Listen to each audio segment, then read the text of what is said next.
Hey YouTube, sorry I haven't made a video in such a long time. It's been very busy and hectic for me. I've had a ton of schoolwork plonked to me, and Friday, Saturday, the week just gone, I went to London on a school trip, and I was going to make a video diary about that, but one, I forgot to charge my battery and my battery died, and two, not much that happened to that you guys be interesting. Just walking around London a lot, moaning about how much our feet hurt. I saw Taming with the Shrew with the Royal Shakespeare Company, and it was really good. A lot of sex jokes though, which I liked, but my drama teacher wasn't very fond of. She thought it was cheap glass, but it made sense in the play, because when you read it you think, this is not funny, because Taming with the Shrew is meant to be a comedy. It was quite funny, so go see it if you want. Apparently tickets are only like £5. Go! If you live in London, Novella Theatre, go see it, because it was just brilliant. Apologies for that, I know some of you are commenting where's episode 5 and 6. Let's go on with skins, because that's all you guys have been gagging for. So episode 5 is Freddie. Now, this episode isn't my favourite, and it's something to do with Freddie personally. It's just, I don't see the point in it really afterwards, because Freddie was still boring. Yes, he kissed Effie, and I went, okay, now they're going to get it together now, it's going to get into motion. Maybe a few bumps along the way, but we're going to get there eventually, because there's only 10 episodes in this season, so you think, oh, well, halfway through it'll be a gradual progression. But no, he just goes, now you know, and then swims off. Freddie, what are you doing? Just stay there and carry on snogging her, talk to her, just don't piss off halfway through. So when at the end, when Cook appears beside her at the window, I'm just thinking, you deserve that, Freddie. You had your chance, you blew it. You're flipping coward. And to me, Effie and Cook makes more sense. It really does. I'm sorry if people ship Effie and Freddie, because it is nice in the idea, right? It's romantic, but Effie can't be dealing. Well, not dealing. It's just she's not the kind of person to get emotionally attached and completely dependent upon, and meanwhile Freddie wants that. He wants complete soul dependency on, well, he's independent in his own right, but still he doesn't have no one, because you see from his home life, because he falls out with sister Karen and his dad all the time. So it's a bit weird. Discuss it in the comments, but it's a bit weird. Effie Cook makes much more sense. Yes, it's a bit simplistic and hardly romantic at all, but it makes sense, and sense is peace of mind for me, because I'm a bit crazy. Well, not crazy, neurotic's the word. I'm JJ. Oh, I love JJ in this episode too, with the Three Musketeers picture from the old days of the shed. Welcome to our Fortress of Solitude. I was like, can I have him, please? Can I have him for my birthday, in a little box? And he breathes fire, so JJ is not just all cuddles and that, he breathes fire, he does dangerous stuff, he does have courage, because everyone thinks he's just a neurotic little boy. He's best friends with Cook, for Christ's sake, so that's why it's well taking your life into your own hands. Karen, Freddie's sister, I actually found her more interesting than Freddie, to be honest, and I know it sounds horrible, and I don't hate Freddie, it's just Freddie needs a better storyline, he really does.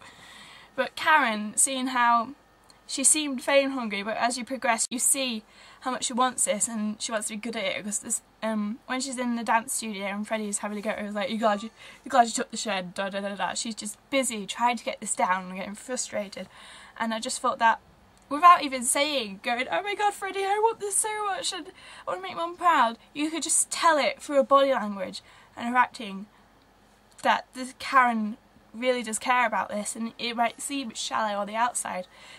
When you look at how much effort she puts in, frustrated, how upset she gets over it at the end, it was just very well done, and I admire the actress that plays Karen. I can't remember her name, sorry. Loved the swimming scene, that was beautifully choreographed. See, I can even acknowledge that, and I'm not a Freddie Effie shipper.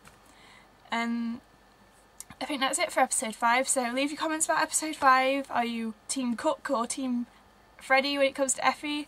And what do you think is going to happen with the 3 boys, because it is tearing them apart, and the episode that's coming up, JJ, it's going to reach boiling point, and I just can't wait. And JJ's being all destructive and stuff, and I kind of like it. Episode 6, Naomi. Favourite episode ever. It's knocked Pandora's out the park. Naomi, I am in love with her character. She's so strong, independent, but you can see that she can be proved wrong because she had everyone figured out at the beginning, and throughout the episode her opinions and views and her ideas on people completely changed in that. I loved her friendship with Kieran the teacher because he is a brilliant character. I'm so glad he actually got an episode with a fair lot of screen time because I missed him since he didn't appear again from episode 1. I was like, where's Kieran? I want my Kieran back, he's lol-tastic. And Ardell, I can't remember exactly who plays him, he's just a brilliant actor. He was Brannigan in Doctor Who and in My Hero and Father Ted, and he's just a legend. Now, the main topic of this episode, Naomi / Emily, it's just beautiful, effing beautiful, and I can't say this enough, but there is not enough femme-slash in television shows. And when I say femme-slash, I mean lesbian relationships. It's just so well handled, and on AfterElla.com, it says that they said it was the most realistic, heart-wrenching and ideal portrayal of a teenage lesbian relationship. And there is not enough. There's plenty of gay male, and that's good, but girls are gay too. The forest scene was it was just beautiful. Everything about it, acting, costume, lighting. I loved Emily's hair all wet. It was just something mesmerising about it. I think it's because her forehead was exposed. It just had them both bare, and they were just there in that forest, and all this tension between them, and well, not tension, just chemistry sparking across the fire. The end was beautiful again, and I kind of wanted Emily to open the door, but I saw the cat flap and I knew Emily's going to put her hand through that in a minute. It was going to be the sweetest thing I've ever seen, and it happened. It was like, aww. But it just shows that they could talk to each other, they understand, and they could stay quiet together. But they're both that strong that they don't let each other see each other cry. Just go holding hands through a cat flap. It was just lovely. Another thing I loved about this episode, Cook. Cook is just genius in this episode with his Shay-esque political campaign. I loved the berets. JJ in a beret made my day. It really did. And it's like, vote Cook for anarchy. But at the end, in the classroom scene, when Naomi and Cook get it on, and she asks him to stop, it doesn't feel right. What he says to her, he says, go, alright. And she says, you gonna let it go? It's like, yeah. Like, why? Because you obviously fancy me, and that means you have got something's not right, and you've got a good reason not to. Because you're clever, Naomi.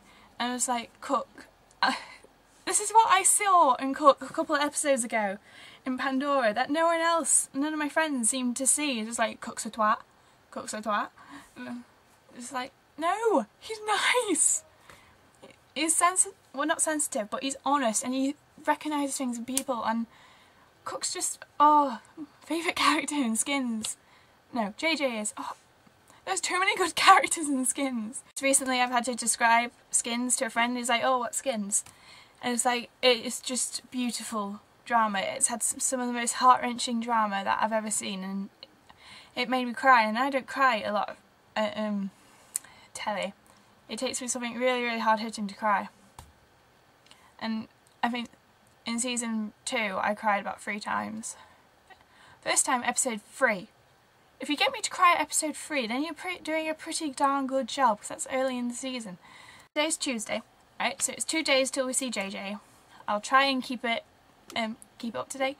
Get this video up, the next video up for JJ, as soon as I can, because I probably will need 10 minutes alone with JJ's episode, because yes, he is my favourite character. Then Cook.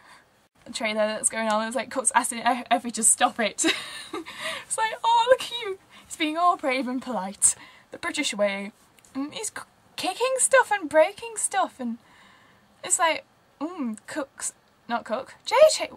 Why am I getting them mixed up? It's because I ship them, because in my head they're boyfriend and boyfriend. I don't know why. It's just the way I roll. The nightclub scene looks very, very interesting. It's like everything's a kick-off. That will probably be the finale bit. And I just hope JJ is okay at the end of this, because it looks like he's not going to be. And I want him to be okay.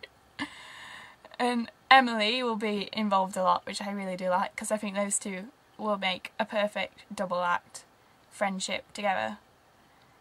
Because Emily's been insecure for most of the series, like with her crush on Naomi and being belittled by her sister. So now she's come into her own slightly, because now she has Naomi.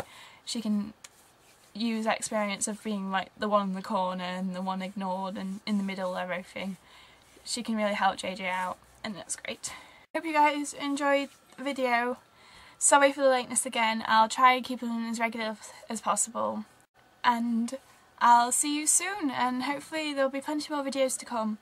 I have an essay to do now. Fun.